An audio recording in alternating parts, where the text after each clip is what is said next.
Hi, I'm Sugar from Suger Coat It, and today we're going to talk about how I make money on my blog. I'm literally going to dive into every single avenue where I would even make like $5 a month. Okay, let's talk about that. We got a summer of the kind of movie love, all in for some more of anything. The things I'm going to be talking about is paid content, so things that I do on the blog, on my social medias, and for other brands that generate an income for my blog. Then I'm going to talk about ad revenue, why that doesn't work for me anymore, but it might work for you. And then on from there, we're going to talk about affiliate links, what they are, why you need to be using them. Then I'm going to talk about producing your own ebooks and content like that. From there, we're going to talk about workshops and social media consulting. Okay? So that seems like a lot. This is going to be a long one. I hope you guys bought snacks. The first way that I generate income on my blog, and the primary way realistically, is through paid content. So this is sponsored content, this is content creation, whether that be on my blog, on my Instagram, Facebook, or actually for the brands on their blogs, their Instagrams, things like that. So let's start with how I do that on the actual blog. I still take the images, I still write the content, I do all of it. The brand just basically gives me a directive for what they would like the message to be. Keep in mind when I say that some of the brands will check a draft, others won't. Some brands will sort of give a few key talking points and others won't. One of the questions that I received when I asked you guys if you had any questions about this topic was, how do I choose brands to partner with for the blog? I like to select brands that I like, preferably brands that I've used before or brands that I've admired from afar and thought to myself, if I could actually justify spending any more of my income on clothes or things, which it's pretty hard for me to justify that, they would be someone I would invest my money with. Based on the fact that if I like the brand, I'm pretty sure that you guys are going to like the brand. You kind of know what I like, and if that meshes with what you like, then you're going to be into the same brands. It does get to the point where I say a no to a lot of brand work. It's something that probably has got me a bit of a reputation over the years because I won't do it for free. And as far as I'm concerned, brands that are going to utilize this platform that I've bought, they need to budget for paying me to do that. Simple, really. Like, if you budget for a photographer and you budget for someone to manufacture your clothes and you budget for admin staff and support staff or whatever, even if it's a designer's own personal wage, then I do think that they need to budget for marketing, especially with influencers. In plus fashion, like, you're not going to run an ad, going to go to a blogger because they're the people in this space that have the influence. The other way that I can accept brand sort of paid content is to actually create some content for the brand's page. Like, it could be an outfit photo that they want to share on their blog or social media. It could be a flat lay image, like outsourcing content creation to someone who they know they can actually get an end product for. A good example of this is that Uncle Toby's actually wanted me to do a post on my Instagram. That post they paid about $75 for, I think, from memory. From there, they've actually purchased additional images to use an extended license for those to put on their Facebook or website and stuff like that. They paid $150 per image. We've got sponsored posts. We've got sponsored Instagram or Facebook, even Pinterest posts. Like, some people just want their stuff pinned on my sort of well-producing boards. And that's something that I have sold before. I just think, well, if I was going to pin it anyway, someone may as well pay me to do so. I mean, I'm pretty happy with that. Next up, I want to talk about ad revenue because that's something that is quite profitable for people on YouTube. It's a way that a lot of people start to fund their part or full-time. But I guess Adsense in terms of blog revenue is definitely something that took a bit of a dive, especially about 5 years ago. My blog at that point was probably around 15 to 20,000 page views per month. So we're talking way back at the beginning. And I would still earn about $100 a month from Adsense ads, Whereas now my blog's sort of 2 to 3 times that in terms of monthly page views. And I'm lucky if I make sort of $25, $30. Adsense in terms of click-throughs and all that sort of stuff, not that great of a producer. So it's something that I actually ended up taking off my blog because I figure all these banner ads are outgoing, they're super distracting. And I took them away and I started offering actual banner ads to people who aligned with my blogs. I used to sell those between $25 and $150, I think it was, per month. So I did that through passion fruit ads, and they were someone who, I think there was a whole thing. From my understanding, they don't operate anymore, or if they do, people are like, don't use them. So, but it was just a way for me to serve banner ads, which you could do in the same way with a PayPal invoice. Now, the thing with this is the reason a lot of people don't really utilize this anymore is that the user really doesn't do that much clicking on those ads. It can be great for a brand awareness sort of campaigns. That can be fine because it's a definite brand recognition thing. But in terms of actual click-through on sales, it's not something that really works that well on my blog. I think people got wise to that sort of stuff. Next up, I want to talk about affiliate revenue. Now, this is something that if you've got a plus size fashion and lifestyle blog, is something that's going to end up being a big earner for you. I don't know if people entirely understand what affiliate programs entail, but basically you sign up for a program and I participate in 2. The first one is Skimlinks and the second was Commission Factory. They provide you with your own personal links for a brand. If I'm promoting a dress, I can create a unique link for that dress, and if someone clicks on it, they don't pay any more for the dress. They get the same price. I get usually up to 10% commission on the sale. So the best part that I found, because Commission Factory is great in terms of affiliates, but I would never, when I was putting a post together, remember to go back, check if the retailer was part of Commission Factory, copy the link, create a new link, then put that in my blog post. Some of them expire every 30 to 60 days, so I'd have to go back and do all that again. And it just was something that I never ever did. My affiliate revenue was probably only about $10 or $15 a month, which, let's face it, is 2 coffees at the size that I drink them. But then a friend of mine turned me on to Skimlinks.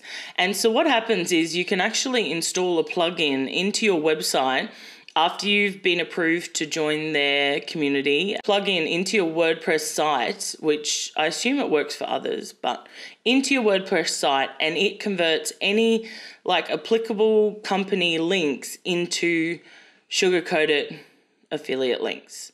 So this was a bit of a game changer for me because I have over 7 years worth of content. In all that time, I might have made a few $100s in affiliate links, despite the fact that outgoing clicks from my blog are quite huge. I don't know how many of you have bought stuff from my blog, but it's a lot of people click out. With Skimlinks, it just makes that super easy. So I only really started with Skimlinks in April or May this year. And my first month I've just been paid for, and it made $85 sort of straight away. Now that was the first month. I hadn't really done anything except install the widget. I didn't have a big month in terms of traffic, and I didn't have a big month in terms of promoting anything that people could buy. And it's only been going up from there, basically. So as long as I do posts that incorporate active product, which is something that you guys prefer anyway. So it's why I keep doing those where to buy or shopping board sort of posts, because I don't buy a lot of clothing. I wear the same thing over and over again, but I know you guys are looking. It's a service I can provide, and for absolutely no extra effort from you, if you're clicking on one of my links to buy something, or even through my shopping directory, then I can get a small cut of those. So some of them are as low as 3 and 5%. I think 9, just under 10% is the highest I've seen. The other way that they do it is with affiliate codes. When people say, and put in my code at the checkout, it's Sugar10, and you get 10% off. You don't pay any more. In that case, you actually pay less by using the code, and then the person who gave you the code actually gets a bonus as well. I want to talk about ebooks, courses, and your own personal products. I kind of fell into in terms of I ran a blog post series called The Budget Fashionista, and from there people were asking if they could get all of that content put into an ebook. My audience, you guys, basically led me towards ebooks and products because you were like, this is what we want. I started producing ebooks and I called them workbooks because the Budget Fashionista and then the follow-up, which was Fashion Anarchy, they both had workshop sort of spaces in them. So workbook questions and notes and checklists and stuff like that built into them. From there, I made a couple of little, what I call mini ebooks. So that was one about happiness and one about picking yourself up when you're in one of those funks, basically, which I famously titled How to Deal with Yourself When You're Being a Loser.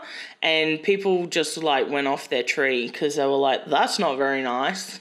Those mini ebooks were actually made available to my subscribers for free and then just dropped in my shop for $5.95. And for me, being able to create that kind of product that I then sell for money was just like a no-brainer. That's ebooks, and I think it can definitely be a great way to generate some sort of an income from your blog. I know one of my girlfriends, Nat Tucker, she has a colour, because she's a stylist, she has a colour workbook that basically is a whole book with, so you want to wear black, here's what you wear with it. If you want to wear like blue, here's 50 different shades. Now, here's what goes with each of those shades. And it's a huge resource for especially people who follow her method of dressing. They love that ebook and she sells a lot of those ebooks and it forms a definite steady income stream for her business. So if you're considering ways to monetize your blog, definitely consider things like ebooks and products that you can make yourself. And then if you've got something really specific to teach, maybe you're better off making a course. Though I saw someone selling an ebook the other day for like $150 and they said it was 20 pages. I'm like, what? How? Like, how? How do you justify that? Okay, so that's ebooks and courses, creating your own product. I know on Instagram it's a really big deal to create merchandise, and I think that's really cool. But I do think that if you're creating merchandise, then you're probably going to want to be a big deal already, and you're probably well past my tips on how to create an income. Realistically, you shouldn't really be making merchandise until you've got raving fans who want to wear your brand on their chest. It's kind of like, it's a bit of a narcissistic move, let's face it. Another way that I generate income from my blog is basically I started an entire business around social media consulting, digital marketing, branding, and all that sort of stuff. So not only do I consult, but I also run workshops. Stuff like that has always supported my blog in a pretty major way, just because it's something that I regularly get asked for and can book people in. No problem. I don't have to run a launch. I don't have to talk about it a great deal on the blog. People come to me and say, can you do this? And I say yes. Running workshops, first of all, is so much fun. I don't mind being in front of people. Once I get through that initial first couple of minutes where I'm super nervous and I feel like I can't get my breath back, I really settle into workshops and I love being able to share all the things that I've been able to learn in the last sort of 7 to 8 years and just say to people, okay, well, here's what's new, here's what's happening. They keep changing this, but you're going to love this. And if you're in this kind of business, have you thought about that? All that sort of thing. I love workshops and I love delivering a set couple of hours of content, though Bambi, who runs the workshop space, will tell you that my 2 hours is never 2 hours. And instead of having to book one-on-one consulting blocks of time, which people can get a bit nervous about, they're like, oh, I don't think I'm there yet. Do I really need a social media consultant? Like, that sounds intense. They can come pay, a third of what they would charge for a one-on-one and come to a workshop, get a real dip their toe in experience of working with me. And then from there, they can decide if I'm, who they want to either manage their content or help them produce a plan to do that. If you're operating a blog and you're maintaining it and it's growing and it's doing well, that it's something that pretty soon you could be an expert in as well. Start looking for ways that you can generate an income and be a part of these programs as early as possible, so that way, it can also be such an incentive to keep going. Start getting used to the ebb and flow of that. Start getting to know what suits you, like what's going to suit you as ways to generate income. Maybe it's paid content, so therefore you need to start pitching to brands and working with in a way that's mutually beneficial, and just start cutting your teeth on these smaller jobs. For me though, I would do everything I could to be paid straight away. I think a lot of people take free gigs and product and stuff like that. And don't get me wrong, I've 100% done this. If there's something I love and someone's offering it to me for free instead of me spending my hard-earned money, I'm like, oh, let me think about it. I get that. But I do think if a brand who has the ability to pay or a business along those lines, there should at least be some sort of token fee to justify your time, so that as your blog grows and as your time gets more valuable, that you can continue to increase that price, and they won't ever be able to come back to you and be like, but last time you did it for free. And they're right, because it was valuable then when you did it for free. That's about it. Thanks for tuning in. If you like this video, don't forget to give it a thumbs up. If you're new here, consider subscribing. I talk about plus size fashion blogging and my life as an extension of the blog. Get out there and start making you some money. Jumping, jumping.